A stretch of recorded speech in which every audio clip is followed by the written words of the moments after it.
যে নিজকে হিন্দু নেতা হিচাপে প্ৰমাণ দিয়া, কিন্তু চাওক আপোনালোকে হিন্দু নেতা ক'বলৈ বিচাৰে আৰু গৌ মাতাৰ সিন্ডিকেটটো চলায়। দুটাকতো হ'ব নোৱাৰে। হিন্দু নেতাও হ'ব আৰু গৌ মাতা নামত কোটি কোটি টকাৰ সিন্ডিকেটো চলিব, য'ত নিজৰ ঘনিষ্ঠ মন্ত্ৰী তাত দায়িত্ব থাকিব। এইটো কেনেকৈ হ'ব? তো হিন্দুসকলৰ মাজতো তেওঁলোকৰ গ্ৰহণযোগ্যতাটো নাই। তাৰপিছত দেখাবলৈ বিচাৰে যে তেওঁহে শক্তিশালী। এক ছেকেণ্ড আৰক্ষীবোৰ আঁতৰাই দিয়কচোন। ক্ষমতাত আছে এইকাৰণে আৰক্ষী গৃহ বিভাগ আছে। এক ছেকেণ্ড যদি ইমানে শক্তিশালী, গৃহ বিভাগটো আঁতৰাই দিয়কচোন, তেতিয়া কি হ'ব? যদি তেওঁৰ ইতিহাসটো চাই, তেওঁ অসমৰ ৰাজনৈতিক ইতিহাসত আটাইতকৈ ৰাজনৈতিক ভয়াতুৰ ব্যক্তি। বিপদ দেখিলেই জাপ মাৰে। আছু যেতিয়া বিপদত পৰিলে জাপ মাৰিলে কংগ্ৰেছত, কংগ্ৰেছত যেতিয়া বিপদত পৰিলে তেতিয়া জাপ মাৰিলে বিজেপি। আৰু আজিও মই কৈছোঁ, চেলেঞ্জ কৰিছোঁ, সাহস আছে যদি কওক যে বিজেপি দল, বিজেপি চৰকাৰ গুচি গ'লেও, বিজেপি দল ক্ষমতা নাথাকিলেও তেওঁ বিজেপি কৰিব, সেই কোৱা সাহসটো কৰক। দলৰ প্ৰতি সেই নিষ্ঠাটো প্ৰমাণ দিয়ক। কিন্তু সেইটো নকৰিব। যোৱা বিধানসভাতো নকৰিব, 5 বছৰ পাৰ হৈ গ'ল, এতিয়াও নকৰিব।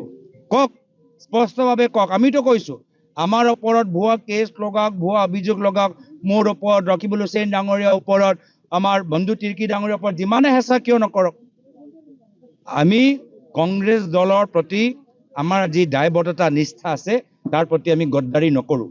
কিন্তু তেওঁ গদ্দাৰি কৰিব, বিজেপিৰ লগতো গদ্দাৰি কৰিব। যিদৰে আছুৰ লগত কৰিলে, যিদৰে কংগ্ৰেছৰ লগত কৰিলে, তেতিয়া বিজেপিৰ লগতো কৰিব। সেইকাৰণে মানুহজন ইমানো শক্তিশালী নহয়। আপোনালোকে মিডিয়া অলপ উঠাই দিয়ে, কিন্তু মানুহৰ মাজত তেওঁৰ ইমান অহংকাৰ নাই। গৃহ বিভাগটো এবাৰ আঁতৰাই দিলেই বিপদ।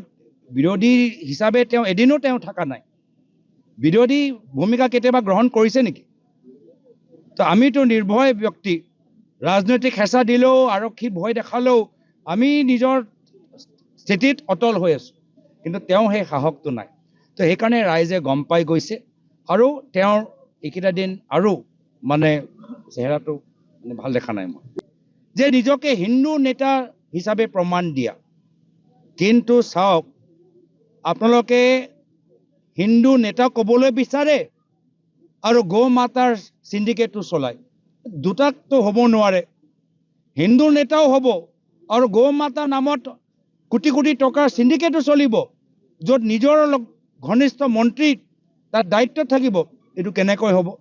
তো হিন্দুসকলৰ মাজতো তেওঁলোকৰ গ্ৰহণযোগ্যতাটো নাই। তাৰপিছত দেখাবলৈ বিচাৰে যে তেওঁহে শক্তিশালী। এক ছেকেণ্ড আৰক্ষীবোৰ আঁতৰাই দিয়কচোন।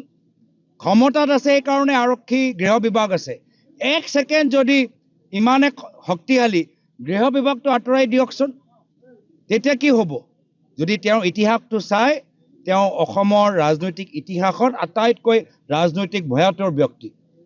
বিপদ দেখিলেই জাপ মাৰে।